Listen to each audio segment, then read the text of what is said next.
Okay. So are we all ready? I'm going to move to the questions. We have about 14 questions. Chalo, done. So this is the NTSE paper for this year, which on the contrary that Haryana has been one state जिसने हमेशा थोड़ा tough level पे paper डाला है, but this year's paper was basically a cakewalk, right? So it was very much direct and very much easy of a paper. And what is important is बच्चा, what normally when I take the courses, right, so kids do ask me, ma'am क्या NTSE का paper मतलब higher level से आएगा, is it only not from the NCERT? So this paper, to be very honest, has questions which has come as such in some of the previous year NEET exams. Are you getting it? So basically whatever I used to tell the kids कि बच्चा ठीक है, when the topics are related of 9th and 10th and 11th and 12th, so if we do 10% ahead, it won't make any loss to you, rather it will always benefit you, right? Hi Nidhi. So this there are two questions I found in here which have been the previous years of which exam? NEET exam.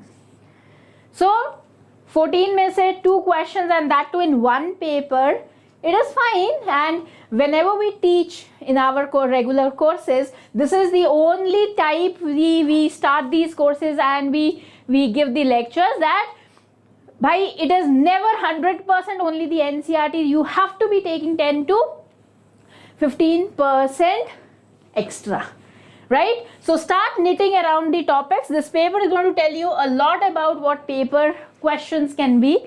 So look out here, the very first question: choose the hormone which regulates carbohydrate, protein and fat metabolism in the body so as to provide the best balance for growth. So what do you think the answer is going to be?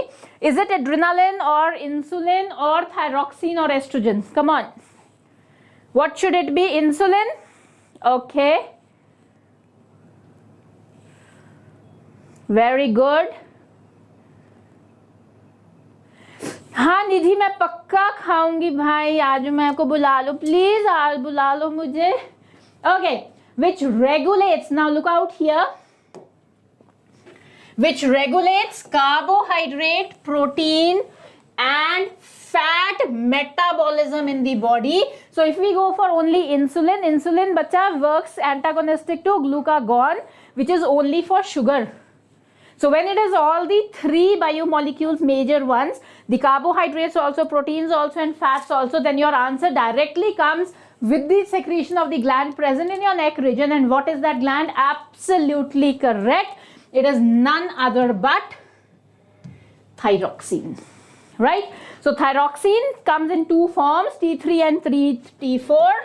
So depending upon how many iodine molecules are present, T3 and T4, triiodothyroxine and tetraiodothyroxine. And just a nutshell of that, if your dietary consumption lacks in iodine, then there is iodine deficiency in the body, and in case of iodine deficiency, what happens? This gland, which has thyroxine dependent upon the iodine content, becomes low and it causes a swelling in the neck. And what is it? Very nice. Easy peasy, no? Very good. So it is none other but goiter. Clear? Yes. Chalo. So this is what is a small description I've put. In today's description, you'll get a PDF of the discussion as well, right? So you can keep on reading this later on. The next question: sexual reproduction in human beings involves the introduction of sperms in the vagina of the female, and after that, in which part of the reproductive system fertilization takes place? Bhai, batao. What will be the answer? Jaldi batao. Ovary, uterus, cervix or fallopian tube? What is it? Wow, kya baat hai Lethal Jati. Yes, absolutely correct. Wow. So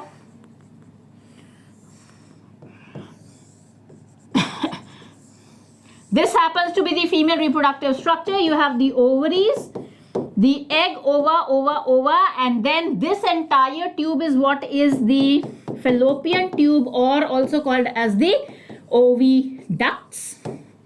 So when the ova secondary oocyte reaches here, the sperms have to be present to fertilize in the ovary duct. And to be more precise, what portion? The ampulla, isthmic junction is the more prominent. So broad answer of course becomes the oviducts or the fallopian tubes, and it is the ampulla isthmic junction where this takes place. So some broadened portion is called as an ampulla, then is the stalk-like structure, that is the isthmus. Okay, so is this point clear? So everybody is clear. The answer for this is none other but the fallopian tube. Easy peasy lemon squeezy. Yes. Hi Akash. B answer nahi tha bacche. So look out here, this is the secondary oocyte released, and this is where the fertilization has taken place at the ampulla isthmic junction. Okay, chalo, let's move to the next question here on your screens. Chalo, the flower which contains both stamens and carpels. Stamen is the male reproductive unit and carpels are the female reproductive units. They are called as bisexual. Which of the following flower pair is bisexual? Batao, what should be the answer? Okay, Das Gupta says Bombay. Are you sure? Wow, kya baat hai. B. Okay, we have Anshu here. Hi Anshu. Okay. So in papaya and watermelon, both of them are with unisexual flowers. Cucumber and maize, all of them, both of them with unisexual flowers. Muskmelon and pumpkin, both of them with unisexual flowers. Hibiscus belonging to the family Malvaceae, commonly called as the China rose.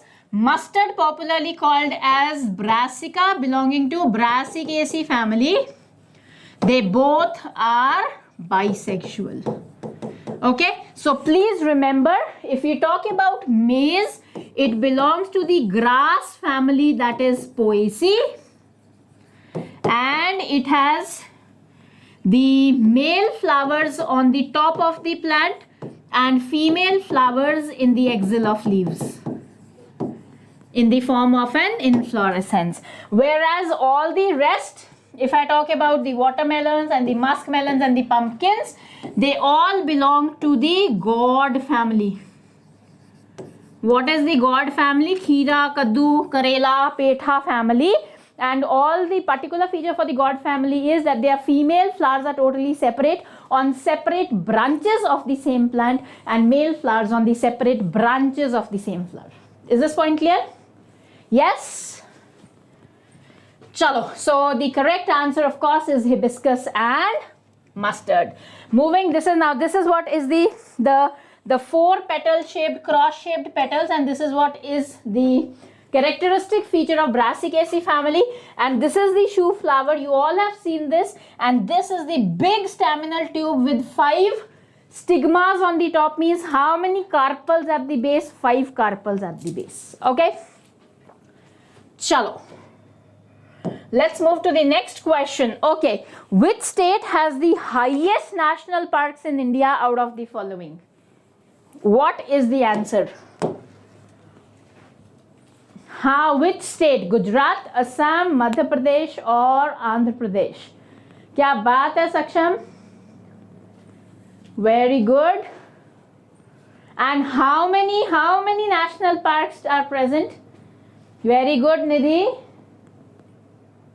How many national parks are there?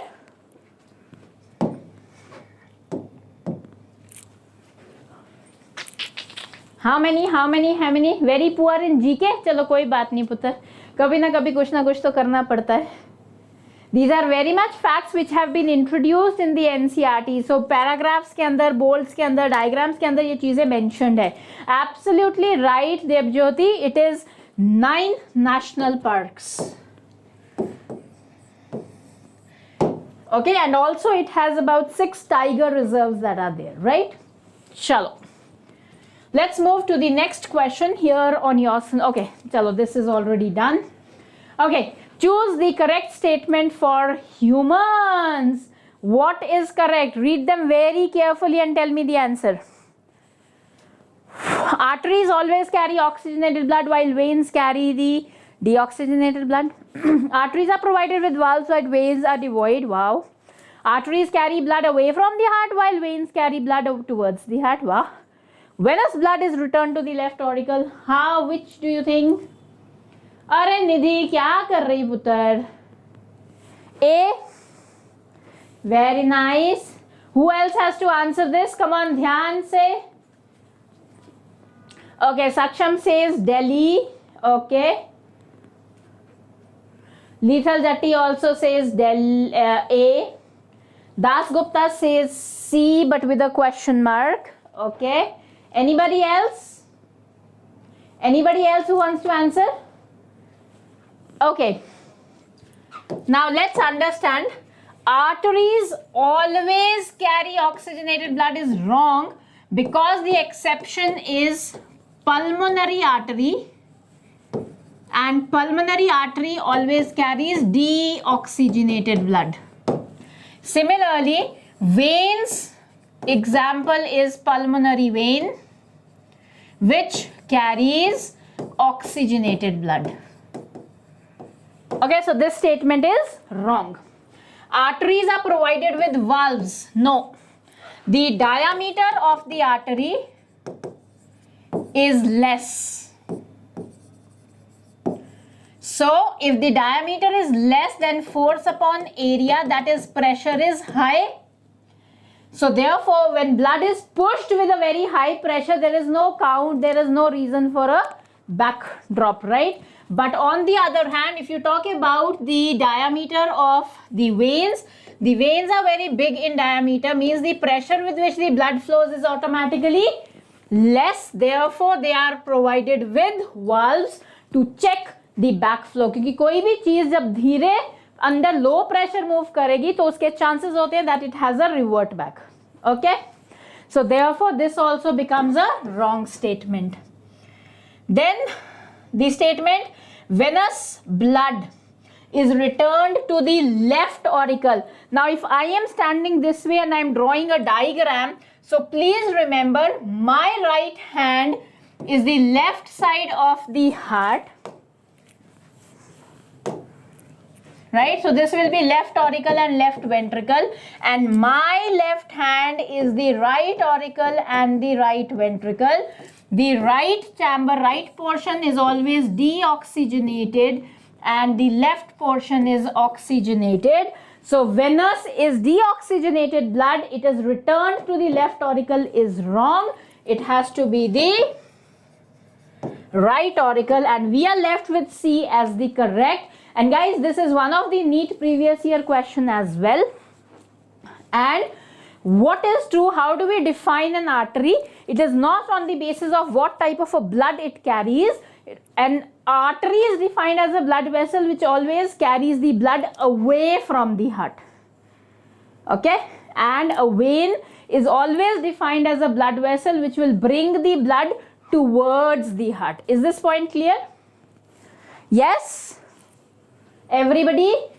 So how do you define an artery? An artery is a vessel which carries the blood away from the heart, and a vein is a vessel which always brings the blood towards the heart. Okay? Chalo. So the correct answer is C. Chalo. The crossing of the homozygous tall plant with a dwarf would yield plants in the ratio of 2 tall, 2 dwarf, 1 homozygous tall, 1 homozygous dwarf, and 2 heterozygous tall. All heterozygous tall or all homozygous dwarf. What is the answer? Bombay? Okay, Bombay, very good. Mohammad Bilal, hello बच्चे, कैसे हो? चलो एक cross बताते हैं आपको. Now, homozygous tall की अगर हम बात करें, right? Homozygous tall means that the two alleles is both capital T, with a dwarf means homozygous dwarf, that is small t. So when capital T is crossed with small t, the number of gametes made is only one type. Capital T gametes in the first case and small t in the second case. When they come together, they produce all the offsprings which are capital T, small t. When two different alleles are there, the condition is heterozygous. And because capital T is for tall, and whatsoever comes in the F1 generation after taking two pure parents is always a dominant character. So therefore they become all heterozygous tall. So what is the correct answer? It is C. That is the correct answer. Thank you, Arpit. Is this point clear to everyone? So all heterozygous tall, and one homozygous tall, one homozygous dwarf, and two heterozygous tall. Bacha, this would come when we have a cross that is between the two heterozygous parents. Means अगर मैं इस F1 generation के capital T small t को capital T small t से cross करती हूँ, there are two types of gametes, capital T and small t, in both the parents. Then if I put a checker box and I plot the gametes on one side, the male gametes and the female gametes, capital T small t, capital T small t. So I get capital T, capital T, capital T small t, capital T small t, and small t small t. So here this is homozygous tall, this is homozygous dwarf, and two capital T small t are heterozygous tall. But we are not taking heterozygous, and hence the answer has to be all heterozygous tall. Is this point clear? So those of you who are in higher classes and you've done genetics, you would appreciate this question. But the ones who are still in 8th and 9th, you would not have a very clarity about it. So therefore you can hold on till we do that with you. Clear, everyone? Should I move to the next question? Chalo. Now, what is the next question? Growing two or more crops in a definite row pattern is called as? Definite row pattern वाले को क्या बोलते हैं बच्चा? Intercropping, crop rotation, mixed farming या mixed cropping? Crop rotation, लीथल जटी, हमको बच्चर काफी मेहनत करनी है, काफी मेहनत. Mixed farming, अरे देवज्योति बत्तर या तो सी बोलो या ए बोलो, बताओ. Okay, Mohammed Bilal says A, and the correct answer is A. Intercropping looks somewhat like this. Look out here. So you have definite rows of a particular number of definite crops, and they alternate with each other, and one of the best methods considered for even disease and pest control, because pests are always crop specific. So अगर एक crop के बीच में दूसरा crop आ जाता है, so that will inhibit the attack of the insect on even the first crop. So therefore this is one of the best method for controlling diseases, right? And how is it different from mixed cropping? Mixed cropping में क्या होता है? You take 5-10 seeds together, you mix them all seeds, and then you spread them in the field, and in very random fashion they would be growing. So that is what is mixed cropping. Mixed farming is totally different areas allocated for different crops. Okay, so here growing two or more crops simultaneously on the same field in a definite pattern is what is intercropping. Okay, and every year a question does come on the type of mussels.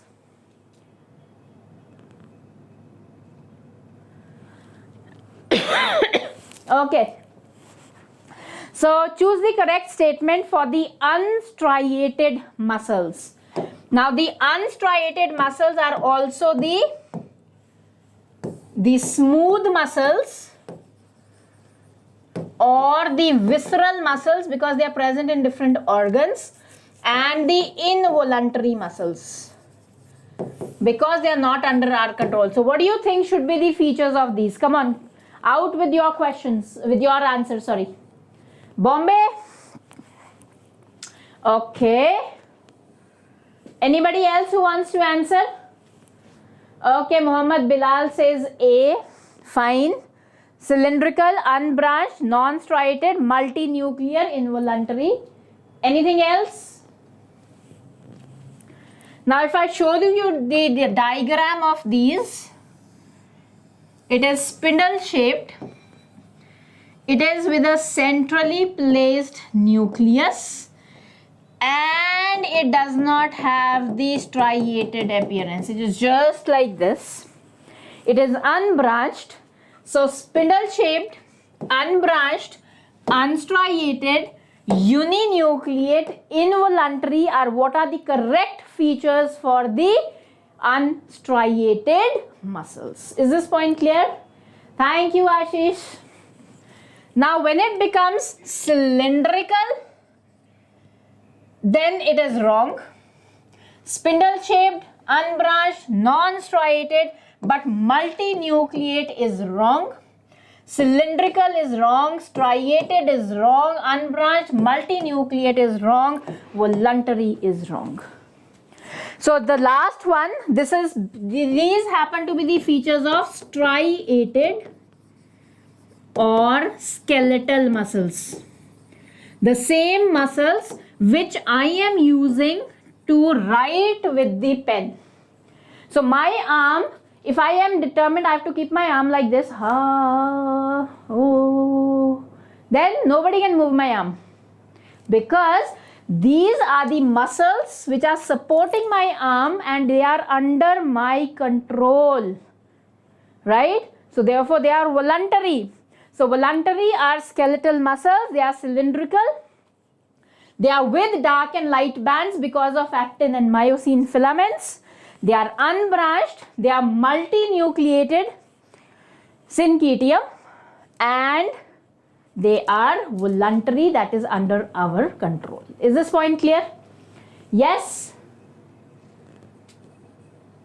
Why they can compensate with lesser variation? But they already have a lot of variation. It's not that they compensate with less variation. Mutations are more common in unicelled organisms. I don't know from where you got this information, Ashish. Be it the viruses, be it the bacteria, any of the unicelled organisms with naked DNA, their DNA is more susceptible to sudden changes in the genetic makeup and that is mutations. Okay? NCERT में दिया है बच्चे, दिया है. 9th NCERT has this. I normally teach 9th class, so I know this. Chalo. The next question here on your screen, it is about the portion, one of the most important portions of the hind brain, and that is medulla oblongata, popularly abbreviated as MO.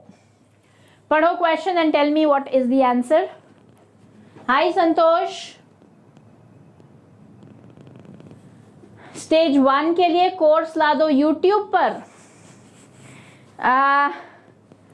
Santosh, we already बच्चा have the courses ongoing, but हाँ YouTube पे भी शायद चल रहा है बच्चे.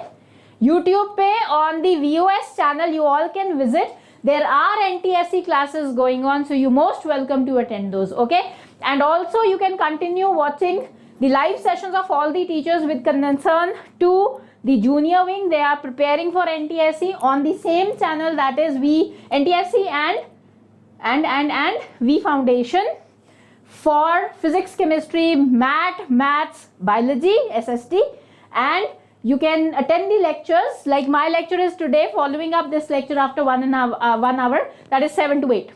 So for bio, if you want to be regular, please be regular on the same channel, that is NTSC and V Foundation, 7 to 8 p.m. right from Wednesday, Thursday and Saturday. So 3 days I come.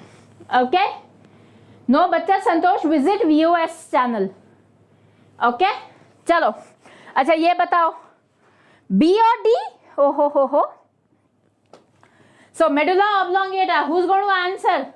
Lethal Jatti has given her answer. Come on, can we have all the others?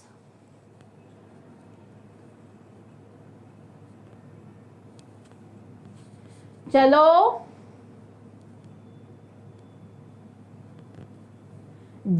Delhi or Bombay? Hi Himanshu. Okay, now please remember, medulla oblongata is concerned with all involuntary actions.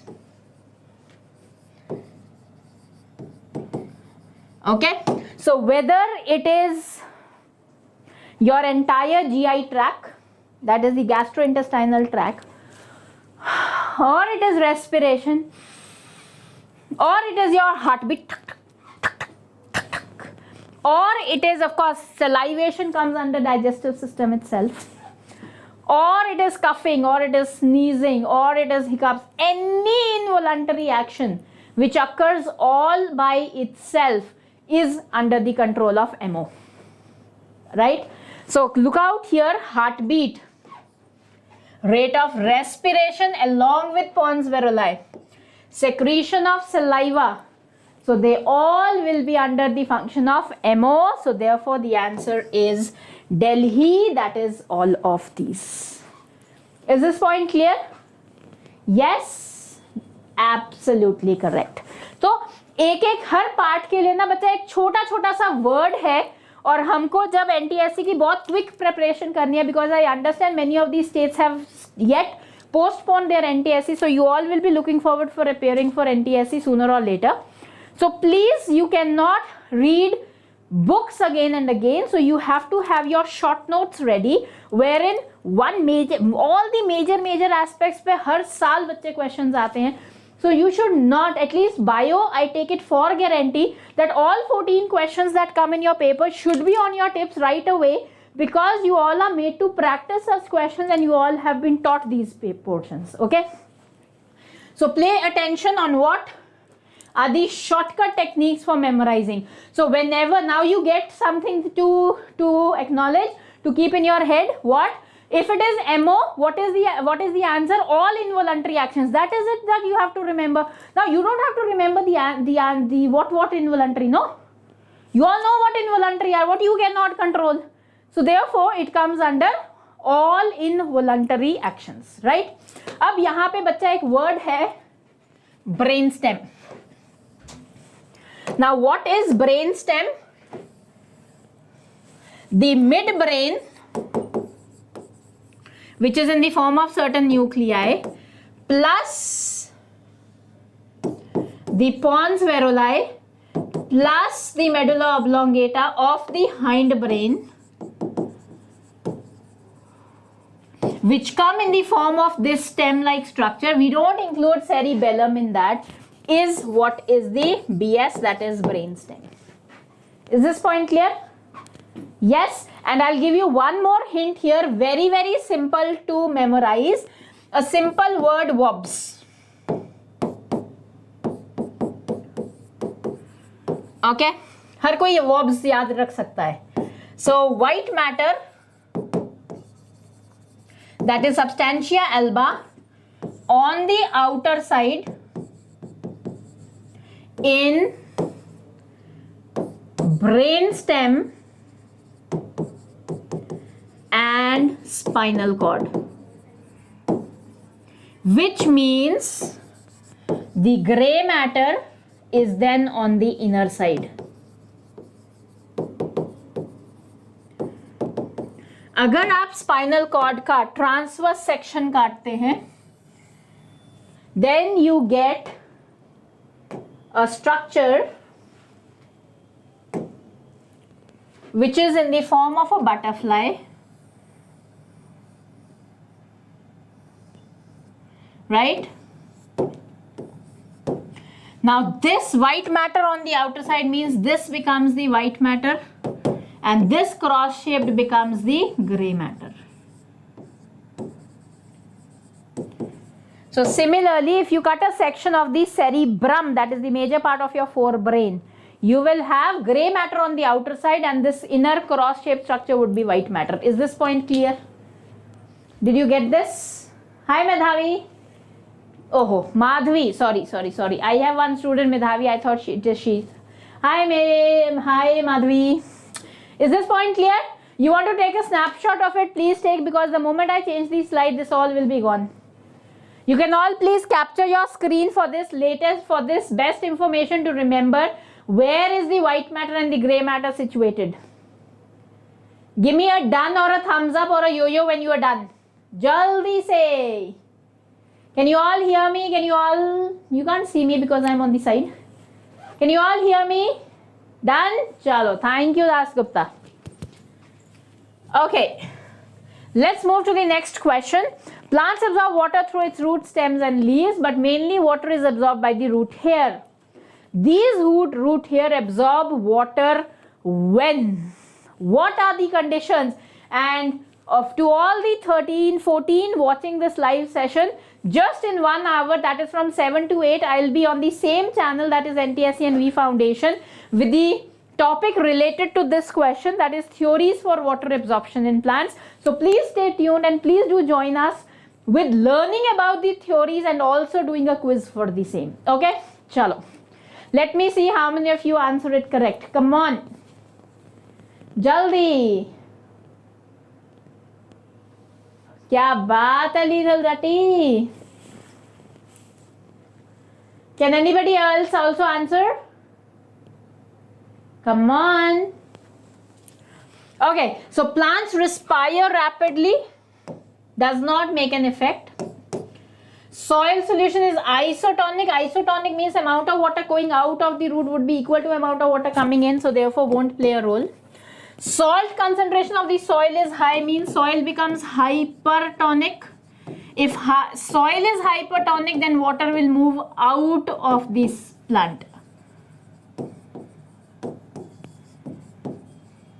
And if the salt concentration of the cell sap means the plant is high, then outside is hypotonic, means more water. If outside is hypotonic, then water moves into the cell, into the plant. So these here absorb water. So what is the correct answer? Your correct answer happens to be Delhi. That is when the plant cell happens to be hypertonic and the outside water is hypotonic. Is this point clear? Okay, Lethal Jati. Okay, so this is what I have already mentioned. Okay, in which of the following groups would you place a plant that produces spores and embryos but lacks seed and vascular tissue? This is also one of the previous year NEET questions. Batao. So what is important here? A plant which produces spores and embryos means it is an embryophyta, but there are no seeds and there is no vascular tissue. No vascular tissue means it has to be growing near water.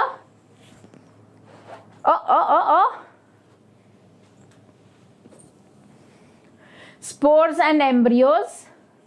Pteridophytes, bacha, they were the first vascular plants. Remember this.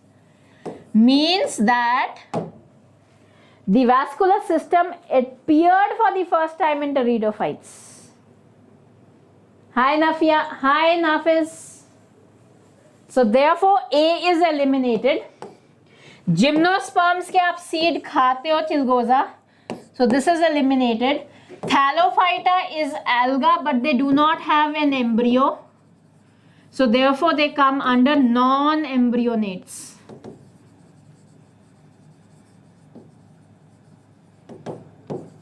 And we are left with only one, that is bryophytes. The dominant phase of the life cycle is the gametophyte, which is a haploid generation, and it produces a sporophyte which undergoes meiosis to produce spores. So spores is there, embryo is there, but no seed and no vascular tissue. Is this point clear? So the correct answer for this is Bombay. Right? So this is about the life cycle. So look out here. I have already drawn this for you. So these are the gametophytes, and then you have the fertilization. This is the sporophyte. These spores undergo meiosis and they will form the gametophyte. Okay? Chalo. The development and formation of pollen grains in the anther of the stamen is called as. What is the process? Of course, it has to be genesis, means Genesis means generation. Maharashtra का paper कब करेंगे? Let me see बच्चा. Today was Haryana. I'll do Maharashtra also. Never ma'am. बताओ. So the development and formation of pollen grains in the anther of the stamen is called as, it has to be something with genesis. बताओ क्या? Tell. बताओ. जल्दी बताओ. Is it microsporogenesis or the fertilization or megasporogenesis or spermiogenesis? जल्दी से बताओ. Okay, Aditi says A. Very good. So the word micro always refers to the male. The word mega is always for the female. So the formation of the microspore is microsporogenesis, right? And microspore forms the future pollen grain. The formation of megaspore is megasporogenesis, and it will form the megaspore, and megaspore will further form the female gametophyte, that is the embryo sac. Okay, is this point clear, everybody? Yes? Chalo. Let's move to the next question. So microsporogenesis is done. So this is what is the entire development of the pollen mother cell to the microspores and then to the pollen grain. Chalo. The next, a person decides to live exclusively on a diet of milk, egg and bread. So if you're continuously consuming milk, egg and bread, what will you lead to? What disease can occur? Come on, jaldi say. जल्दी come on. यहाँ पे हमारे बीच में बेचारी एक दुखी आत्मा बैठी है यहाँ पे. चलो लीटल जटी लीव इट पुत्र. भाई ही सिक यार. ऐसे बच्चे ना थोड़े मेंटली सिक होते हैं तो उनके साथ सिंपैथी रखते हैं यार. छोड़ो, ठीक है, अपन अपने काम पे फोकस करते हैं. चलो okay. Person decides to live exclusively. So milk has protein, egg has protein, bread has carbohydrates. So what will the person suffer from? A, that is scurvy. क्या बात है, intelligent kids. So what is scurvy?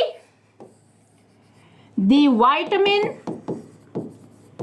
C deficiency is what is scurvy, leading to bleeding of gums, and also therefore the person would be. Scurvy is the disease caused by the deficiency of vitamin C. So if you're not consuming, this is a special message to all you young kids who are here, because we really wish that each one of you leads a very healthy life. So please do consume fresh vegetables and fruits so that the natural vitamin C goes into your body and you never ever suffer from any vitamin deficiencies. Okay, chalo. So milk is a source of vitamin A. The egg becomes a source of vitamin D like the sunshine, and vitamin B is from the bread. So we lack vitamin C. Chalo bachcho. Next question here on your screens. In human beings, excretory products are removed by the excretory system. Which part of the excretory system helps in removing nitrogenous wastes such as urea or uric acid? Jaldi se batao. Yes, little Jatif, definitely Putra, because whenever you have eaten food and you sleep, then the entire food that has been left in your mouth will encourage bacteria to digest it. And when bacteria secrete enzymes, they will erode your enamel as well. So once the enamel is lost, it will not be regenerated. Right? Okay, C. This has to be very, very awesome, kids. So which part of the excretory system help in removing nitrogenous waste? It is always the kidneys. And what is the unit of kidney? Who's going to tell me? What is the unit of the kidney? Unit of, very good, nephron. Wow, thank you Mansi. It is the nephron which is the unit of kidney. So unit of the kidney is none other but the nephron. Okay, chalo bachcho. So this is of course the explanation, and this finishes, and we come to an end of all the questions that were there for biology in the Haryana paper of 2020 NTSE stage 1. So any one of you students who want any other state paper to be discussed, please do mention it in the comment box so that we can refer to that comment box and come back to you with the explanation and description of the paper that you all are looking forward for, right? So always there to help you. So stay tuned and look forward for another paper solving session like this. Bye.